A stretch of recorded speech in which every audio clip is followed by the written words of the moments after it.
Amém? Você crê nisso? Dedique a sua atenção então ao Senhor como forma de adorá-lo agora. Abra sua Bíblia em Ageu, capítulo 2, verso 1 em diante. Eu sei, essa cara é tipo, onde é que está Ageu?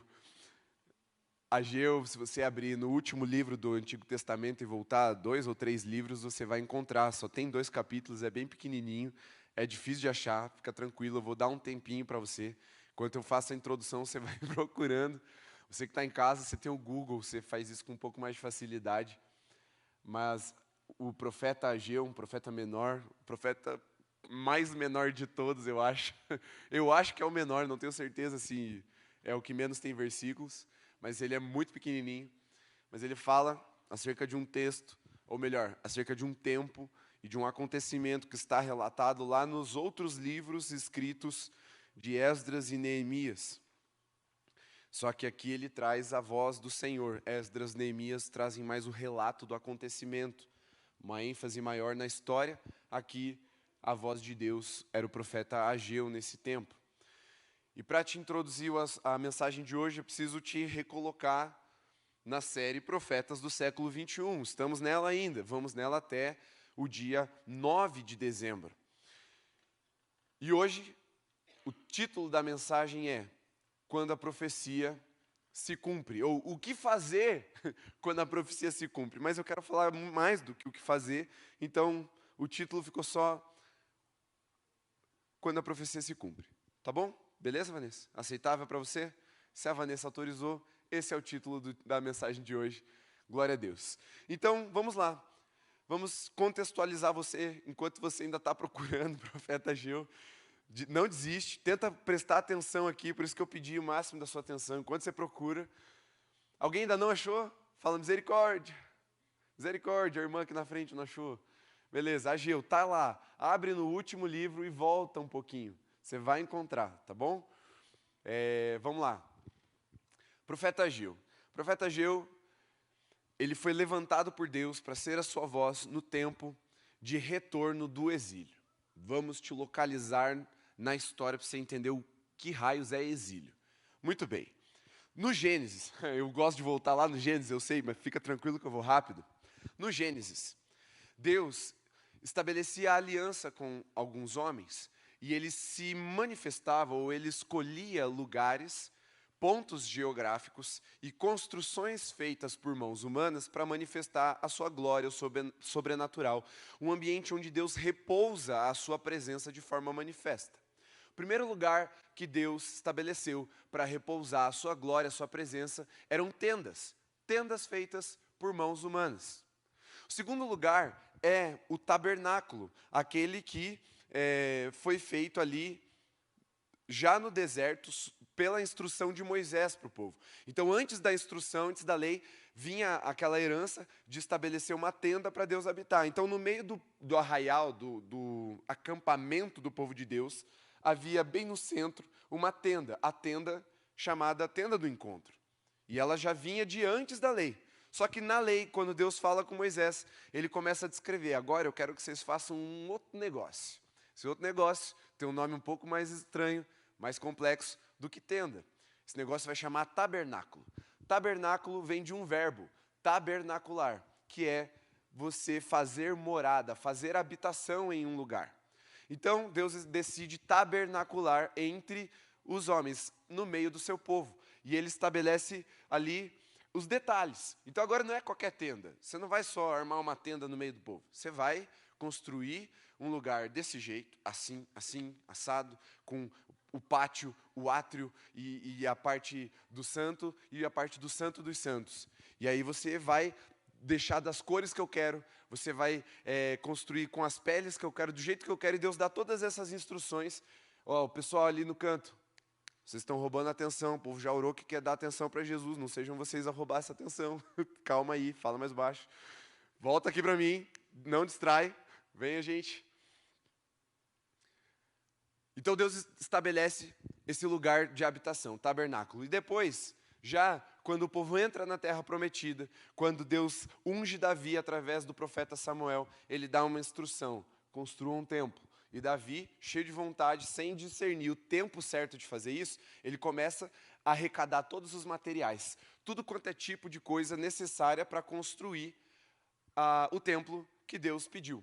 Só que Deus fala para Davi: Davi, foi bom você querer, mas não é você, porque você tem a mão suja de sangue, você não discerniu o tempo certo. Tua vontade é boa, mas você não é a pessoa que vai erguer essa obra. Então Davi, quem é que já fez obra em casa, ou os pais já fizeram obra em casa? Levanta a mão. Sabe quando fica aquela areia, aquelas pedras, aqueles tijolos na frente da tua casa? Davi deixou Israel assim, com os tijolos, as pedras, areia ali, claro, ouro e todas as outras coisas necessárias para a construção do templo, tudo encaminhado, tudo comprado.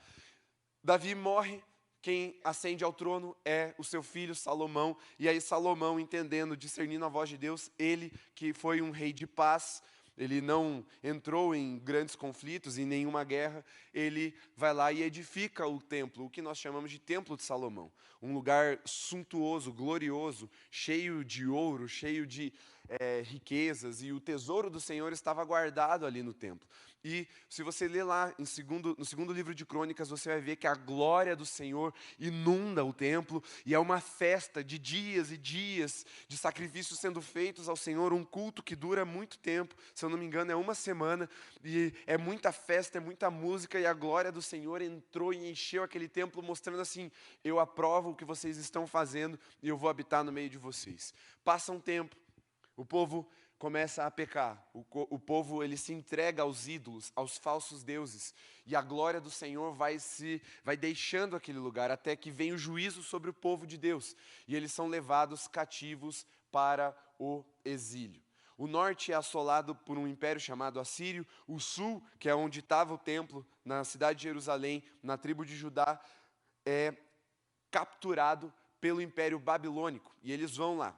Jeremias profetiza, vão ser 70 anos, e aí Daniel discerne, acabou os 70 anos, vamos voltar, e aí tem todo um rolê lá de voltar o povo, e quando eles estão de volta na terra, Esdras, Neemias, que são como se fossem escribas, aquelas pessoas que escreviam o livro da lei, que tinham uma função sacerdotal entre o povo, eles lideram o povo na reconstrução do muro e das casas, e Deus fala para eles: olha, por acaso é tempo de vocês habitarem em casas confortáveis e construírem a casa de vocês e edificarem os condomínios e os sobrados e as coisas para vocês morarem, enquanto eu não tenho lugar para habitar no meio de vocês? Os valores de vocês estão invertidos. E Deus levanta o profeta Ageu para profetizar isso. Vamos ler, então, agora, acredito que você já tenha achado Ageu, capítulo 2, verso 1 em diante. Vamos ler. Está escrito assim: no segundo ano do reinado de Dario, no 7º mês, no 21º dia do mês, a palavra do Senhor veio por meio do profeta Ageu, dizendo: fale agora a Zorobabel, filho de Salatiel,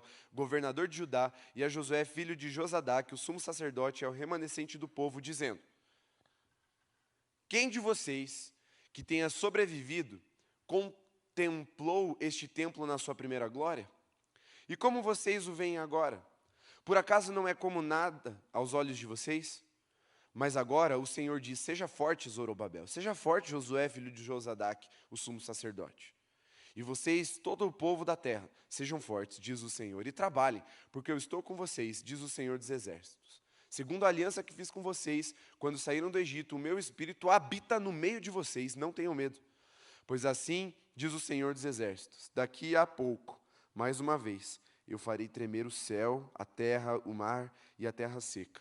Farei tremer todas as nações, e serão trazidas as coisas preciosas de todas as nações, e encherei este templo de glória, diz o Senhor dos Exércitos. Minha é a prata, meu é o ouro, diz o Senhor dos Exércitos, e a glória desse novo templo será maior do que a do primeiro, diz o Senhor dos Exércitos. E neste lugar darei a paz, diz o Senhor dos Exércitos. Amém. O que é que o profeta Ageu veio manifestar como vontade e o coração de Deus para o povo? O que é que estava acontecendo? O povo discerniu: vamos construir o templo. E se você ler lá no livro de Esdras, capítulo 3, você vai ver, deixa isso para depois, leia lá, que o povo para de construir suas casas, destina os recursos para a construção do novo templo, ou do segundo templo, ali. E quando eles lançam os fundamentos, ou seja, quando a obra começa, quando eles põem a mão na massa, quando aquilo que era só um sonho começa a tomar forma, a ganhar realidade no meio do povo, um som é gerado no meio do povo de Deus. Um som. E aqueles que ouviam esse som de longe não conseguiam discernir se o som era de alegria ou de choro. E quando eles se aproximavam, eles viam que, na verdade, o que estava acontecendo é que a nova geração, aqueles que não tinham visto o primeiro templo, que tinham nascido no cativeiro, que tinham nascido lá na Babilônia, que não tinham visto com seus próprios olhos o templo de Salomão, só tinham ouvido histórias, eles, ao ver os fundamentos, ao ver a obra começando, ao olhar para aquele terreno e ver os tijolos sendo colocados, eles ficaram muito alegres e começaram a festejar. Eles viram e entenderam, a promessa de Deus está se cumprindo na nossa geração, aleluia, e levantaram um som de júbilo, de alegria, e o coração deles se dilatou de alegria. E, ao mesmo tempo, aqueles que eram mais velhos, aqueles que tinham vivido o suficiente para ver a glória do primeiro templo, que tinham sobrevivido aos 70 anos de cativeiro, os idosos que estavam ali de volta na terra, ao ver os fundamentos, ao ver a promessa de Deus se cumprindo, começaram a chorar e a lamentar com alta voz, fazendo uma mistura entre os sons. Percebe que a mesma coisa produziu dois sentimentos totalmente opostos? E vamos lá, gente. Não é tipo assim, Corinthians e o Flamengo vão jogar e aí o Flamengo ganha. A mesma coisa vai produzir alegria no flamenguista e vai produzir tristeza no corintiano. Não é isso que eu estou falando. A mesma promessa de Deus se cumprindo. A profecia se cumprindo. Aquilo que até pouco tempo atrás, para os mais céticos, era impossível. Quando começa a acontecer, em alguns, gera alegria, cântico, júbilo, entrega, devoção. Em outros, gera nostalgia, lamento, choro. E um tipo até de decepção. E o que eu aprendo, e nós precisamos aprender aqui com o profeta Ageu, é que é possível nós nos decepcionarmos com algumas promessas que Deus faz e quando Ele cumpre, elas não são exatamente o que a gente gostaria. O que Ageu deixa claro é que parte do povo viu a promessa de Deus se cumprir e ainda assim decidiu lamentar, sentiu tristeza, se decepcionou. Isso mostra duas coisas, pelo menos para nós, que a gente precisa destacar aqui. A primeira é que o povo tinha uma expectativa. Criou uma expectativa no seu coração.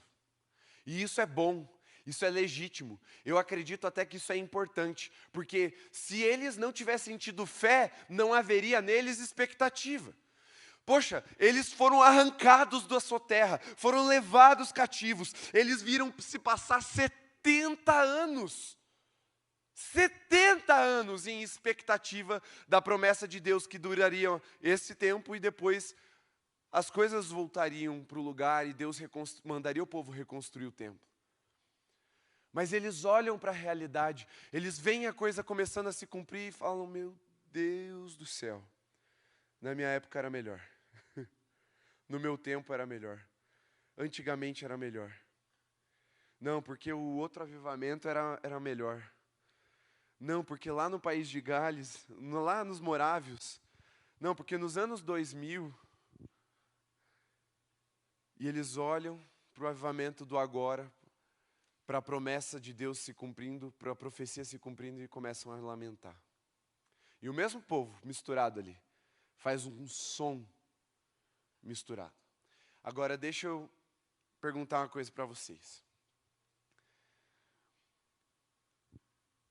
Eu não sei se você já teve a experiência, eu sei que alguns aqui tiveram, de você ir muito empolgado, muito contente, realizado com alguma coisa boa que aconteceu na sua vida, uma promessa que se cumpriu, uma aprovação que você tanto esperava, uma notícia boa, e aí você vai compartilhar com a pessoa, todo empolgado, e você espera uma reação, uma correspondência, E aí quando você conta para a pessoa, aquela pessoa parece que jogou um balde de água fria em você. Ela, só isso? Sério? Nossa. E aí você... Cara, qual é a sensação que dá? Não dá uma raiva? Dá uma raiva, não dá uma raiva? Você fala, miserável, eu tô aqui alegre, transbordando de alegria, meu coração está dilatado de alegria, eu tô querendo compartilhar minha alegria com você, e o que você faz? Só isso. Tem que ver, né? Sei lá, meio estranho isso aí. Foi o que aconteceu naquele povo. Foi o que aconteceu naquele povo. E a segunda coisa que a gente precisa entender dessa situação, a primeira é de que eles criaram uma expectativa e isso era bom, é sinal de que eles tinham fé de que Deus ia cumprir a promessa e Deus estava cumprindo. Agora, qual é a segunda coisa que é negativa que a gente precisa entender aqui no coração do povo? É que nós precisamos entender, discernir o que Deus vai fazer para não colocarmos as nossas vontades acima da vontade dele na hora que ele for cumprir a promessa. Isso acontece muito. Senhor me prometeu. Você dá aquela... Pastor Arthur. Senhor me prometeu. Aleluia, rodei. É agora, vai manifestar o dom. E você está lá doido para orar em línguas. E aí o Espírito Santo vai lá, em vez de te dar o dom de línguas, ele te dá o dom de cura. Aí você fala, Deus, não era bem isso que eu queria. Não gosto de orar pelos enfermos. Ele diz, enfermo. Não, né? Queria o dom de línguas, é mais chique e tal. Não precisa tocar em ninguém. E aí você coloca as suas barreiras, você coloca as suas expectativas. Ou você está lá orando, eu quero casar, Senhor. É óbvio que você quer casar com um homem alto, forte, bonito, rico, de Jesus, cheio do Espírito Santo, que tenha um trabalho que te dê tempo para ele te dar toda a atenção do mundo. Você quer tudo isso. Mas aí o cara, ele só não é tão alto. Aí você olha assim e fala, Jesus, baixinho. Não vou poder usar salto. Cara, é normal, faz parte. Pais com relação aos filhos, a gente não fala isso porque é feio, mas a gente tem expectativa sobre os filhos e às vezes quando nasce você fala assim, Jesus. Faz parte. Você acha que a tua mãe te achou lindo o tempo todo? Ela te aprendeu a te achar lindo, filhão. Nem todo mundo nasce com a lata desamassada, né? Tem gente que vem, é só o Espírito Santo para transformar. Ou, claro, procedimentos estéticos, está cada vez mais acessível. Mas tem gente que eu pergunto, eu falo assim, Isa, fala a verdade. A Isa, ela faz procedimento estético, harmonização, né? Eu falo, Isa, fala a verdade. Tem gente que nem tijolo na cara não resolve, né? Ela fala, é verdade, tem gente que não tem correção. Mas tem oração, gente, porque daí você ora para a pessoa não enxergar essa amassada na tua lata. O ponto é que nós colocamos expectativas humanas sobre a promessa de Deus, cobrimos a profecia, cobrimos a promessa com uma expectativa humana, desenhamos conforme nós queremos, nós ajustamos conforme nós queremos, e quando a profecia se cumpre, quando a promessa se cumpre, nós ao invés de nos alegrarmos e correspondermos ao Senhor, ou seja, dar uma resposta à resposta que Deus deu, nós apresentamos o nosso choro, o nosso lamento, a nossa reclamação, a nossa murmuração. E isso pode ou não pode acontecer? Pode. Por quê? Quando a gente fala de avivamento, nós cremos no avivamento, amém? Você crê no avivamento? Deus vai avivar o povo do Senhor aqui na terra? Aleluia. Deus está avivando a sua igreja. Eu creio no avivamento, eu quero o avivamento, estou buscando avivamento. Mas o avivamento, basicamente, ele tem duas frentes muito predominantes na história. E normalmente ele acontece com uma ênfase ou com outra. E quais são as duas ênfases de um avivamento? Primeiro, arrependimento. Tá claro? Quando Deus se manifesta e o cara sobe no caixote, igual foi na Azusa, ele fala, arrependei-vos, e ele desce do caixote, acabou a pregação, e ora mais 7 horas, daí ele sobe no caixote e fala, arrependam-se, e ele, acabou, é só isso, arrependimento. E Deus vai produzindo arrependimento no meio do povo. Essa é uma ênfase muito valorizada, por exemplo, pelos movimentos mais tradicionais. Cara, você pode pregar sobre esse tipo de avivamento em qualquer igreja tradicional. das mais tradicionais que você imaginar, até aquela que é proibido bater palma, vai ser bem aceito o avivamento, que tem uma estética e uma ênfase mais para o arrependimento. Só que o avivamento do Senhor também tem uma outra ênfase, como por exemplo foi a ênfase do Pentecostes, um avivamento de poder, sinais, maravilhas, sobrenatural. Também acontece esse tipo de avivamento, e é de Deus tanto quanto o avivamento de arrependimento. Mas aí você vai ter uma expectativa, não, eu quero só poder, e Deus começa a falar sobre santidade, arrependimento, e isso vai gerando um tipo de frustração. Nós podemos colocar um tipo de expectativa sobre a promessa de Deus. Eu tenho uma expectativa, eu não vou mentir para você. Eu tenho. Eu criei uma expectativa e eu creio que foi criada em oração até. Só que não é porque eu criei e foi criada em oração que ela necessariamente precisa se cumprir para que eu fique satisfeito, realizado com a promessa de Deus se cumprindo na minha vida. E na sua vida também. Quando a profecia se cumpre, preste bem atenção, não é tão óbvio quanto vai soar agora. Quando a profecia se cumpre, nós precisamos estar prontos para recebê-la integralmente nas nossas vidas. Com o coração aberto e alegre pela resposta do Senhor. Eu já falei várias vezes aqui sobre a vontade de Deus. A Bíblia dá três adjetivos para a vontade de Deus. Vocês sabem de cor. A vontade de Deus, ela é boa, perfeita e agradável. 3 adjetivos para a vontade de Deus. Só o perfeita para mim já seria suficiente, mas a Bíblia gosta de dar uma ênfase em algumas coisas para denotar a santidade da vontade de Deus, boa, perfeita, agradável. Ok.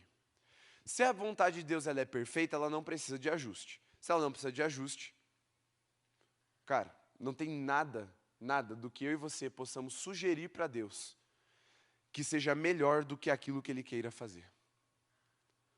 E isso parece óbvio para a nossa mente, mas isso não é óbvio para o nosso coração. Posso te provar? Quem aqui já fez a oração assim, Senhor, minha vida é tua, me manda para onde o Senhor quiser, se o Senhor me chamar eu vou. Levanta a mão assim. Fala aí.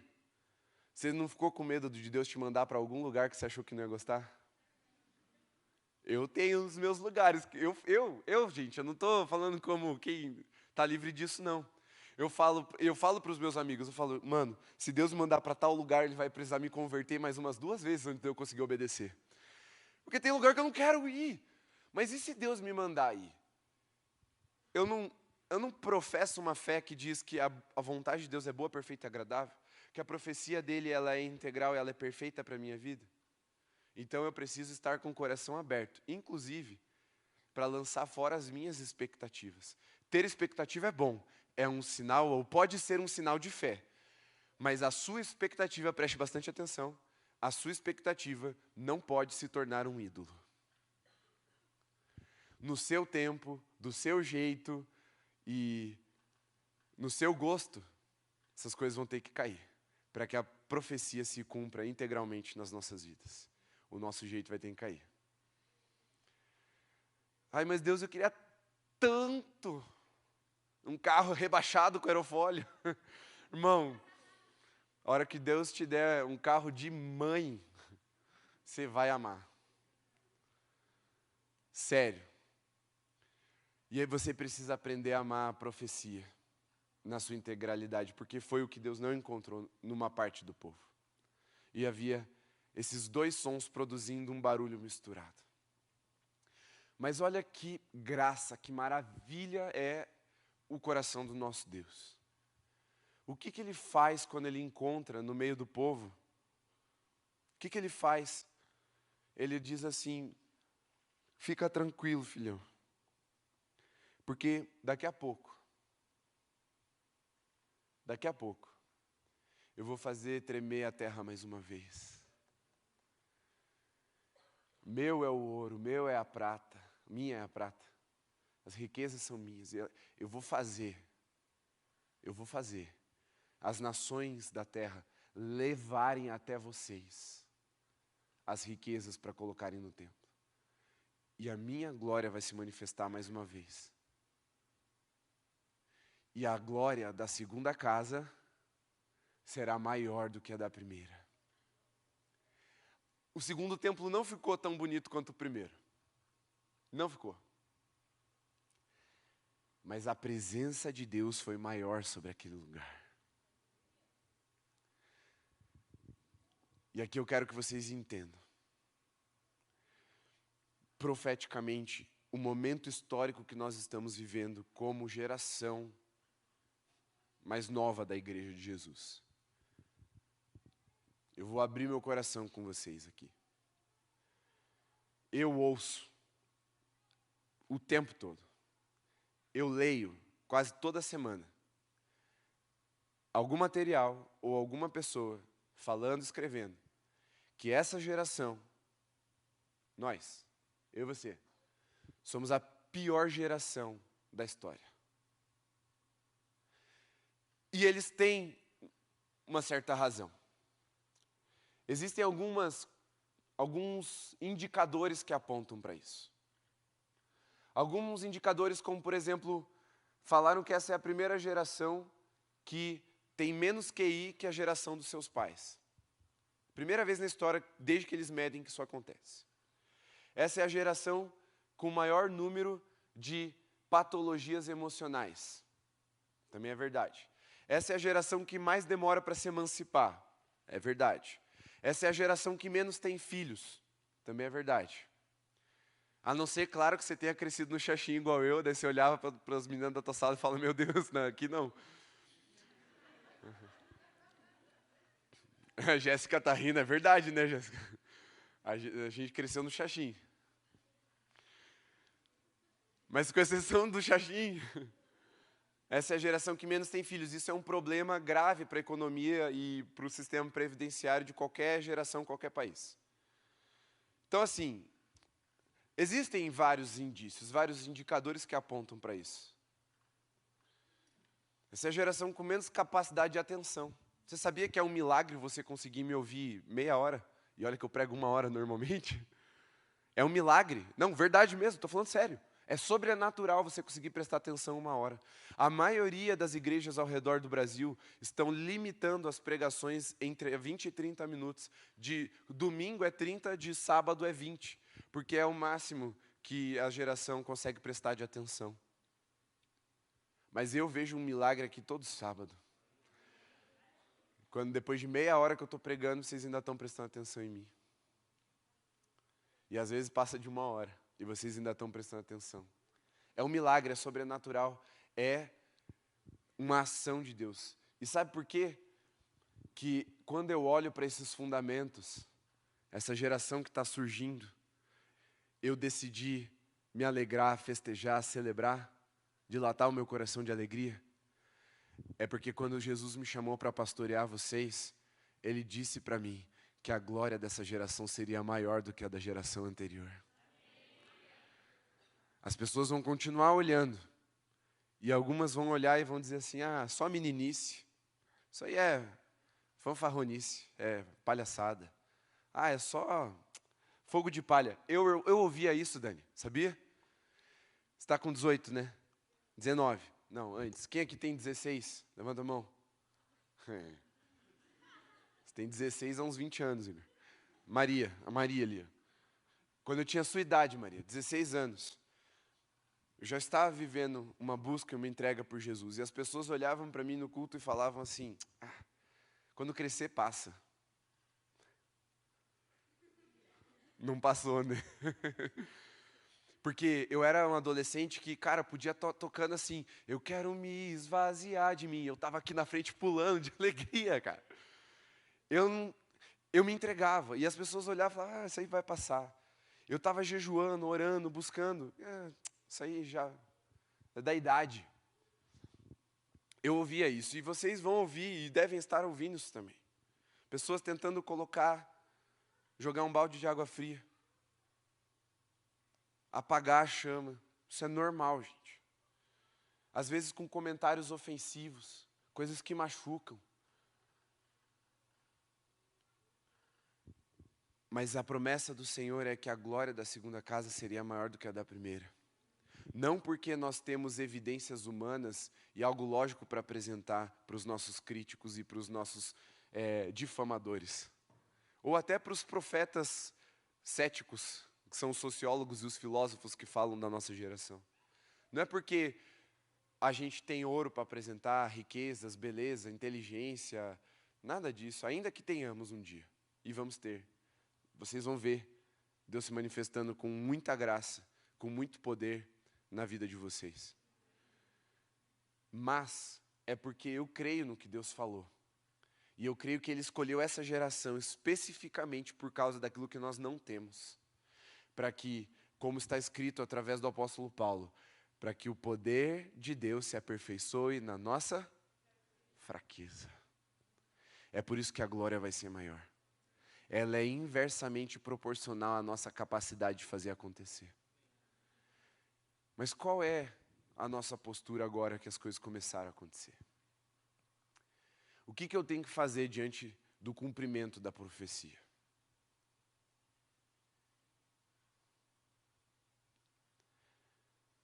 A primeira coisa que a gente aprende com o povo ali é que nós não podemos baixar a guarda. Nós lutamos muito para chegar até aqui. Experimentamos pandemia e estamos aqui, estamos de pé. Se a gente voltar mais, experimentamos frieza espiritual, estamos de pé. Se voltar mais, enfrentamos perseguição, Coliseu, estamos de pé. É a música mesmo, para você entender a referência, teologia, você precisa, história da igreja, você precisa entender isso com a sua mente quando você está cantando, além do seu coração. Nós não estamos aqui à toa. Nós já passamos por coisas muito, muito difíceis, impossíveis, como disse o Gustavo. Nós já, na história da revelação, já estivemos diante de um mar e atrás vinha um exército do faraó. E estamos de pé. Por quê? Por quê? Porque Deus é Deus do impossível. Deus não é o Deus do improvável. Deus não é o Deus do muito difícil. Deus é o Deus do impossível. E aí Ele escolhe as gerações impossíveis para fazer delas um lugar para a sua habitação, para fazer morada, para derramar a sua glória. Porque não é o templo suntuoso que recebeu a profecia que a glória seria maior, é o templo que os homens desprezaram. Mas na continuidade da revelação, nós vemos que depois o segundo templo também foi destruído. E aí, Deus habitou em carne no meio de nós. Não era um templo, era Jesus. Jesus era Deus no meio de nós. Depois, Ele envia o seu Espírito, e o Espírito é derramado sobre toda a carne, ou seja, é Deus agora em nós. Mas não acaba aqui. Nós estamos exatamente nesse ponto do cumprimento da profecia. Deus em nós. O Espírito Santo foi derramado sobre nós. Mas eu e você precisamos continuar crendo, clamando e preparando o caminho do Rei. Porque um dia Cristo estará novamente no meio de nós com um trono físico, em um lugar escolhido por Ele, a Nova Jerusalém, e habitará no meio das nações. E toda a terra será redimida pelo seu governo santo, pelo seu reino inabalável. Mas nós estamos no momento do Espírito. Então nós não podemos querer o que era antes. E nós não precisamos querer ainda diferente do que está sendo agora. Nós precisamos olhar para a profecia e falar qual é a vontade de Deus para esse tempo? É o Espírito Santo em nós. Ai, pastor, mas para o Espírito Santo ficar em nós, a gente tem que obedecer. É verdade.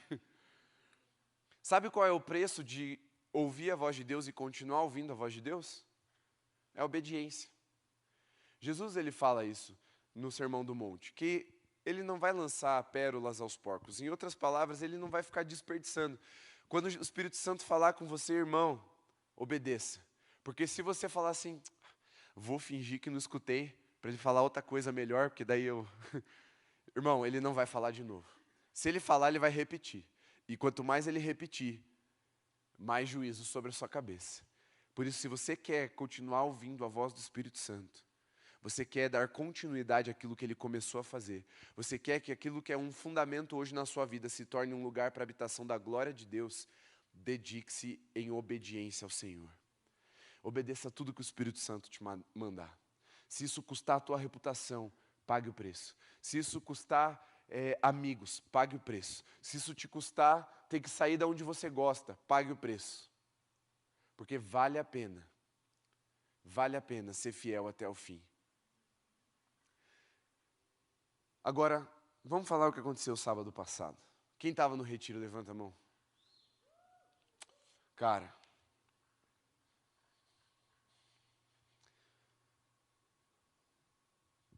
eu preciso que você tenha, se você que não estava lá e não viu, depois você pergunta para as pessoas que estavam. Eu quero discernir algumas coisas das que aconteceram semana passada. E aí eu termino a pregação hoje. Quero discernir com você. Você viu que não havia nem um teclado tocando. Não havia uma banda fazendo fundinho. Não havia uma oração contínua. Foi uma fala. Espírito Santo, vem. E ele veio. E ele nos batizou com uma unção de alegria. Ele dilatou o nosso coração em alegria. Nós experimentamos coisas sobrenaturais, mas acho que a principal marca da manifestação do Espírito naquela noite foi a alegria. Foi a alegria. Mas nós tivemos uma experiência sobrenatural. E aqui, ou se você não tiver fé, irmão, você nem vai acreditar, você vai achar que eu estou alucinando. Mas nós ouvimos um som diferente naquela noite. Enquanto as pessoas estavam ali rendidas ao Espírito, tendo as suas experiências, o Espírito Santo falou comigo, abra de novo em Isaías 60 e leia de novo o texto. E eu fui até o púlpito, abri e comecei a ler Isaías 60. Enquanto eu lia, eu vou dizer primeiro a minha experiência. Eu ouvi o som semelhante a de um chofar ou uma trombeta. Eu particularmente não sei diferenciar um som do outro, mas era um som forte, vindo do meu lado direito aqui. Eu estava de frente para as pessoas e veio daquele canto. Na hora que eu estava lendo, eu fiz assim. E não foi um tique, foi só uma surpresa, assim, da onde surgiu isso? Eu imaginei, alguém deve ter trazido um chofar e começou a tocar aqui no canto. Mas não vi ninguém. E estranhei, falei, coisa da minha cabeça. Continuei lendo. E alguns instantes depois ouvi mais uma vez, eu olhei de novo. Aí eu falei, já sei. O Rolim deve ter ido lá no computador no multimídia, colocou no YouTube, som de chofar. Eu pensei isso, cara. E fiquei te procurando, só que eu estava enxergando mal, eu estava chorando, estava todo embaçado, eu não enxergava lá no fundo. Eu olhava assim e falava, o Rolim deve ter botado lá, som de chofar, e saiu. Só que eu prestei bem atenção e o notebook estava fechado. O som estava aqui, as coisas estavam desligadas do multimídia. Eu falei, não é. E eu ouvi mais uma vez, um pouco mais baixo nessa terceira vez, e aí aquilo me deu um pouco de medo. Eu falei, deve ter jovem lá fora tocando chofar. Ou a trombeta, não sei. E eu pensei, cara, terminei de ler, fechei a Bíblia assim, voltei para o meu cantinho e fiquei assim, o que está acontecendo, Deus? Eu ouvi, será que eu ouvi? E fiquei aqui, e a coisa acontecendo lá, não posso descrever para não constranger ninguém. Esse negócio de abrir mão com a reputação é com o Espírito Santo, não é comigo. Deixa ele queimar teu filme, eu não vou fazer isso. Quer dizer, vou, mas não aqui. E aí a coisa acontecendo e tal, e a gente numa alegria, vendo as coisas acontecer, e Deus falando com outras pessoas, Deus dando visão para outras discernindo no seu espírito, outras só sentiam alegria, outras não sentiam nada, mas ouviram a voz de Deus, e alegres e contentes com isso. E aí, alguém vem, uma menina vem, eu não lembro quem é, tá? Se você lembra disso, depois me procura para se identificar. Eu estava sem óculos nessa hora. A menina chegou para mim e falou assim, pastor, o que foi, Dão? O que um chofar significa mesmo? Aí eu falei, é uma convocação. Normalmente é uma santa convocação. É quando o sacerdote chamava o povo de Deus para alguma coisa. Ela, entendi, obrigado. Ela também ouviu. E aí a coisa foi arrefecendo, já era lá de madrugada, 1 da manhã, a gente ainda conversando sobre as coisas que estavam acontecendo, ainda tinha gente lá dentro. E a gente já estava no hall, e aí as pessoas começaram a vir me perguntar, cara, você ouviu o som de chofar? Mano, eu ouvi, velho. E aí várias, assim, pelo menos 20 pessoas me perguntaram se eu tinha ouvido o som de chofar. Você que estava lá naquela noite, quem aqui ouviu? De verdade, não precisa levantar a mão para me fazer feliz, não. Só levanta se você ouviu o chofar. Aqui tem mais de 20 pessoas com a mão erguida. Só para você ver que eu não estou inventando.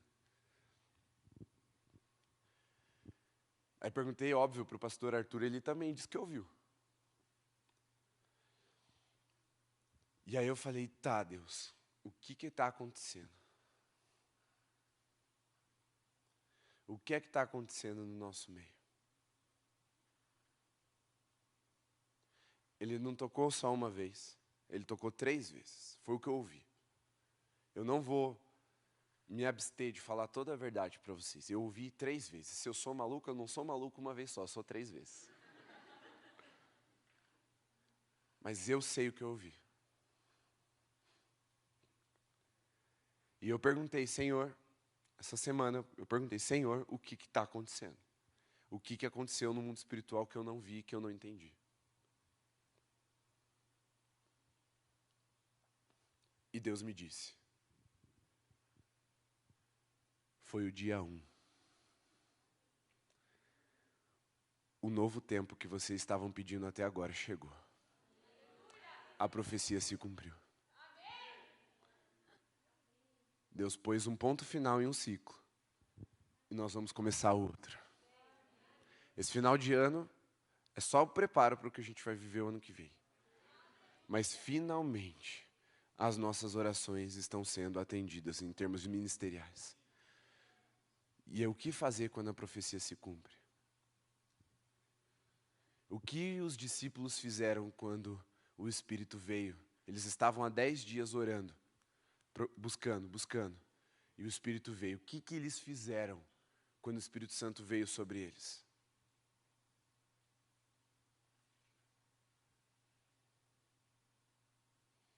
Eles foram cheios do Espírito Santo.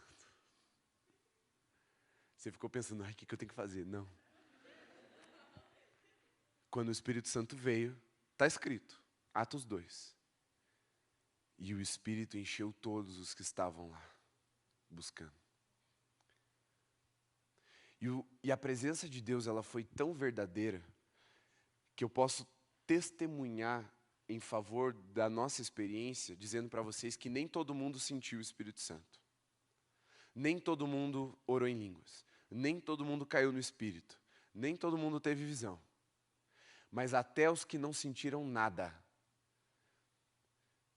que questionaram, será que isso aí não é loucura? Será que isso aí não é maluquice? Até esses que não entenderam a experiência, na mesma noite, ao invés de adotar aquela postura que nós vemos lá em Atos 2, de que ficaram falando, deve ser uns bêbados aí, nessa hora da manhã já estão tudo caindo, estão torto de vinho. Ao invés de debochar, criticar, eles falaram, cara, por que eu não senti? Demonstraram sede, quebrantamento. Por que não comigo também? Eu também quero. Isso para mim é uma evidência de que a presença de Deus se manifestou sobre todos nós. Alguns receberam de um jeito, outros de outro, e eu não sei discernir cada um de acordo com a sua experiência, mas vocês vão entender ao longo dos próximos momentos da vida de vocês.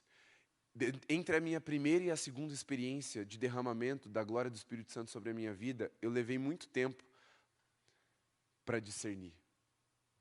Mas o que Jesus estava me ensinando é que se eu quisesse me render ao Espírito Santo por completo, inevitavelmente, eu ia queimar meu filme com algumas pessoas, a minha reputação ia ficar manchada.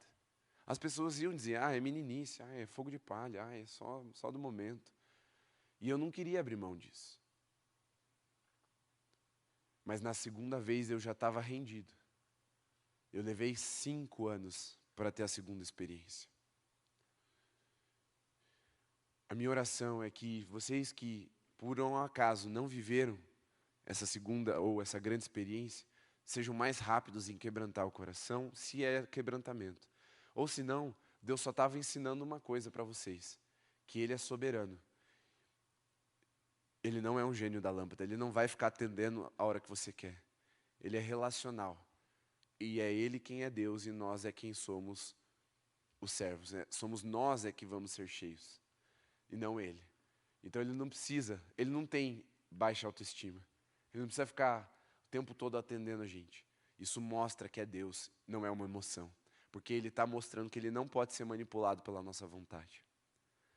Então o que fazer quando a profecia se cumpre?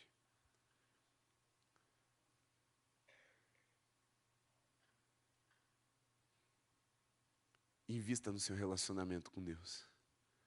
Porque aquilo que eu venho ensinando para nós aqui no sábado não mudou. Tudo o que nós fazemos é uma desculpa para nos relacionarmos com Deus. E a glória dele derramada sobre nós é aquele deleite, é aquele vinho novo vindo sobre a nossa alma e dilatando o nosso coração com alegria. É a doçura dele vindo sobre nós e nos dando prazer no relacionamento com ele. Alguns dias é dedicação, é na secura mesmo, é sem lágrimas nos olhos, é sem quebrantamento. Eu vou por disciplina, eu vou por amor. Mas outros dias, Ele mesmo vai abrir os céus. Ele mesmo vai se fazer presente de uma forma inegável. E nós vamos ser visitados tanto no secreto quanto na comunidade. O que fazer? Vamos investir na nossa vida de oração. Vamos nos deleitar na presença dEle. Porque o que Ele tem nos dado e o que Ele nos deu é o que todos os seres humanos estão buscando. Só que a maioria deles não admite. Quando as pessoas estão indo para os bares encher a cara, eles estão procurando Deus, eles só não querem se render ao nosso Deus. Quando as pessoas estão procurando várias e vários parceiros sexuais, eles não estão procurando sexo, eles estão procurando Deus. Eles só não entenderam que o Deus deles não é o pênis ou os desejos sexuais. Se renderam ao Deus errado. Quando as pessoas estão procurando poder, dinheiro, elas não estão procurando poder e dinheiro. Elas estão procurando um Deus. Só estão indo no Deus errado. Mamão nunca vai satisfazer a nossa alma. Só nós temos um deleite para oferecer no verdadeiro Deus. Por isso, quando a profecia se cumpre, deixa eu te dizer, meu irmão, minha irmã, não se envergonhe do que Deus está fazendo. Não fique preocupado com o que os outros vão pensar. Ai, será que eles vão gostar? Ai, mas eles são tradicionais. Ai, mas, irmão, talvez você esteja privando essas pessoas de experimentarem a melhor coisa que vocês têm para oferecer para elas, que é a presença manifesta do seu Deus. Quando a profecia se cumpre, decida se entregar, decida se alegrar. Decida ser aquele que faz um novo som, o som da glória da segunda casa, seja encontrado em nossos corações essa noite. E a partir dessa noite, o que é que Deus vai fazer? Irmão, eu estou tentando descobrir, mas enquanto eu não descubro, eu vou aproveitar o fato de eu estar lado a lado com Ele todos os dias. O que é que Deus vai fazer? Eu não sei exatamente ainda. Mas enquanto eu não descubro, eu vou me deleitar no vinho novo que Ele tem derramado sobre nós. O que é que Ele vai fazer? Coisas grandes, insondáveis, maravilhosas, estupendas, como diz o nosso amigo, cadê o Tiago? Dá um aleluia, irmão. Estupendo. Não sei, eu creio que sim. Mas enquanto ele não começa, ou enquanto as coisas não se cumprem plenamente, porque ele já começou, aleluia? Amém. Eu vou desfrutando do caminho. Porque no final das contas, seja profecia, seja palavra de conhecimento, seja cura, seja culto, seja reunião de oração, seja célula, seja leitura da palavra, seja oração, todas essas coisas eu faço com uma só intenção, por uma só desculpa, o de ter um relacionamento de intimidade com o meu Criador, o meu Pai, com o meu Salvador. Fique em pé. E se você tem um desejo de firmar uma aliança nessa noite, Senhor, a minha expectativa é essa, mas eu vou colocar diante do Senhor agora o meu coração para se alegrar e corresponder com um novo som. Irmão, não se preocupe com o ouro e com a prata. Não é você que vai trazer. Não estou falando de dízimo e oferta, pode continuar dizimando e ofertando. Não estou falando disso. Não é você que traz a glória, tá? É Deus. Você oferta a sua vida, você coloca a sua vida, você traz a sua adoração. Deus derrama a glória. E as nações da terra vão trazer o ouro e a prata. Você faz o que Deus colocou nas tuas mãos, mas deixa Ele fazer o mais. Essa é uma noite em que nós vamos nos libertar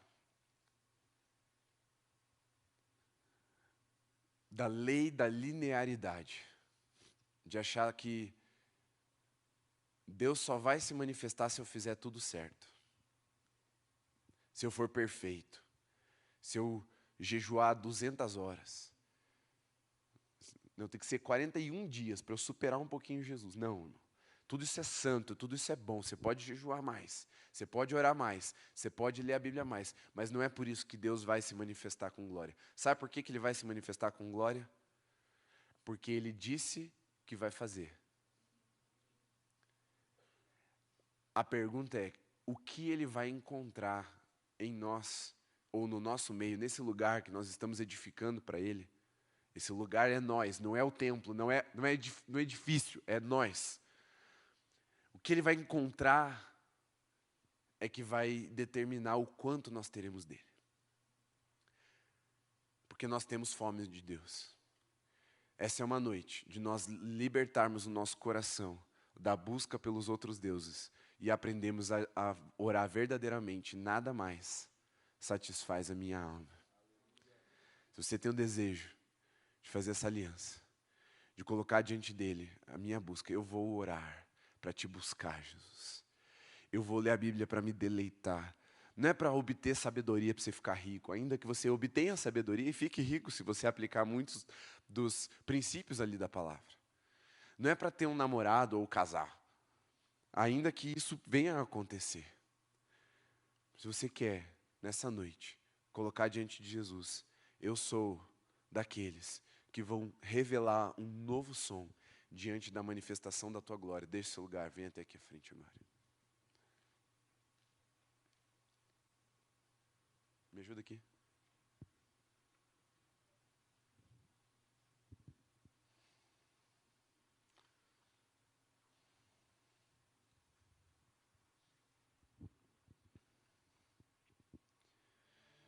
Espírito Santo, mais uma vez nos apresentamos prostrados e rendidos diante do Senhor. Vem sobre nós.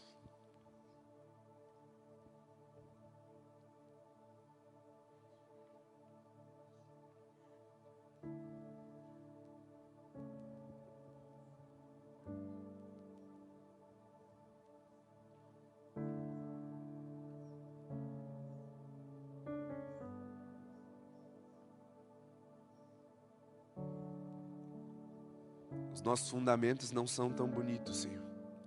Mas eu sei que não é isso que o Senhor está procurando. A tua vontade está clara já.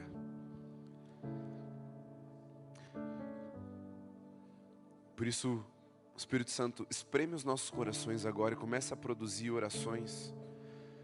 Não do que nós temos de bom para oferecer, mas das nossas fraquezas agora. Meu irmão, minha irmã, se você puder orar, falando para Jesus das suas fraquezas, fala que você tem preguiça de orar, fala que você tem preguiça de ler a Bíblia, fala que você não sabe falar direito, fala que você tem vergonha de falar de Jesus, fala que você não tem o conhecimento necessário. Confessa para Jesus aí qual é a tua limitação e deixa a glória de Deus invadir o seu coração e dilatar ele com alegria.